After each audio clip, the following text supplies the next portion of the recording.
everyone, today I'm going to talk to you about why you should not be looking at properties on your own, why you need to get your agent helping you from the very beginning, and I'm going to talk about that right now. Hey everyone, my name's Jamey Prezzi. I'm a real estate agent in Miami and Miami Beach, and today I'm going to talk to you about one of the biggest mistakes that buyers make when they first start looking at real estate and why you should not do that. But first, before I get started, if this is your first time here, hit the subscribe button so you never miss another update. I do put out new videos every week. Also, in the information box, use the link and download my free relocation guide today, and I'll add you to our weekly newsletter. Okay, let's get started. So buying a home is one of the most exciting times in people's lives. People love to purchase real estate, and first-time home buyers love the process of getting out and looking at property in person. But one of the biggest mistakes that people do is they just start looking at properties online and calling agents, and then they run out to start looking at properties. And the reason why this can be a big mistake is because when you call that agent or you go look at that property in person, who is representing you? Who is your buyer's agent? One of the biggest mistakes that I see buyers make is not using a real estate agent to help them from the very beginning. Very often, people just want to start the process by looking at properties. And the reason why that is a very bad idea is because you don't have an agent who is working for you. When you show up to see a property, it is usually the seller's agent who is showing you the property. So that's the person working for the seller. They're not working for you. Now, you may have called a listing online, but the question is that the seller's agent, or who is that agent? Sometimes real estate agents pay for, whether we like it or not, buyer leads, and when you're calling to see that property, that could just be an agent who's paid to be the agent in that zip code. So they may or may not know a lot about that particular property, and they may meet you on the property just to show you that listing, and then they will ask you, do you want me to work for you as your buyer's agent? If that's what you want to do, okay, I get it. But I would highly recommend that you seek out an experienced buyer's agent to help you before you start looking at properties, so you know what to expect, and who can guide you through one of the most expensive processes you are ever going to do in your life. Okay, I can go on and on about that, but I'm going to tell you now why using your own buyer's agent is so important, and don't make the mistake of running around and looking at properties without your own agent. Number one, a good buyer's agent is an expert in that area. For instance, they know the neighborhood, they know what type of properties are selling in that neighborhood, they know if the property is too expensive, they can give you some guidance on that neighborhood and what best suits you and what you're looking to buy. And the way we do that is we start with a very detailed buyer consultation where we just meet over like a Google chat or a Zoom chat and go over the process of buying real estate in our area.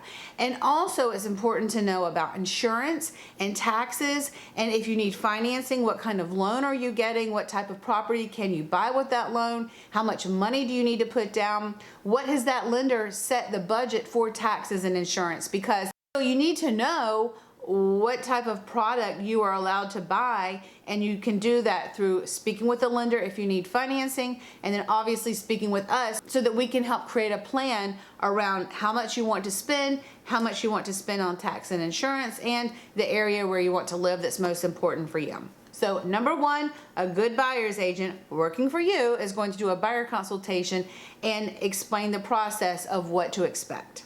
Number two, a good buyer's agent is going to know what to look for. We've been in business a long time, and we know that if homes are located on a certain street, they could potentially have some noise issues. Or if you are located next to that highway, it could be very loud there. So these are some details that we can advise you on as we're looking at properties, and also as we're walking through the properties, we can bring up any warnings or red flags that we see as we walk through the property.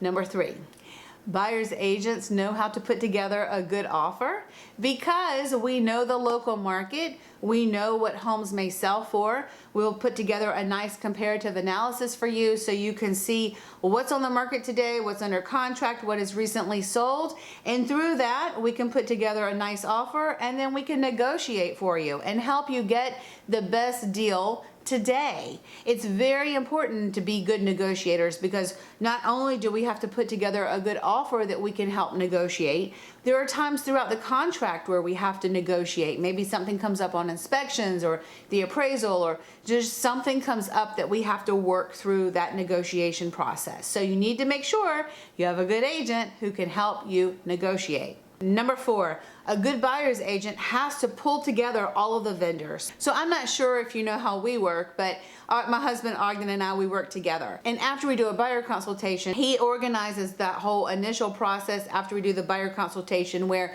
you are out looking at properties. He sets you up on the search to find properties.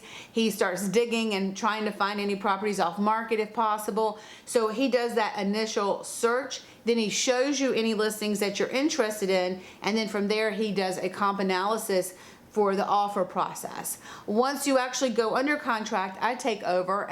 I pull together all of the vendors to help go through the process, because most likely you're going to be using title and attorney. You know, you'll have a lender if you need financing, then you have inspectors, and all those people I help organize, line up.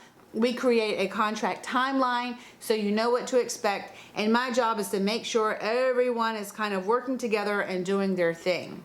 Then again, stuff comes up in the middle of the contract that we have to work through or negotiate. Ognjen and I both do that part, and we walk you through the process. On my checklist, I have over 180 steps of what has to happen when you're under contract. So you need to make sure that you're working with someone so you cover all of those steps in the correct fashion. And last but not least, we can help guide you through the road bumps that come up during transactions. Every seller is different, every seller's agent's different, everybody works in different ways, everyone has different expectations, and every single transaction is different. But because we have a lot of experience as buyer's agents, we know how to pull through the process, address the bumps in the road, and help keep everyone moving forward. And if we are not able to, we know who to identify to guide you on how to address anything major that comes up. There's just a lot to know about using a buyer's agent. I touched on several today, but there's just so much that goes on behind the scenes. Very often people think that all we do is just go open doors and show properties, but there is a lot to do as a buyer's agent. And we love working with buyers, and we love guiding people through the process. If you have any more questions, we're always here to be a resource for you, and I will see you soon.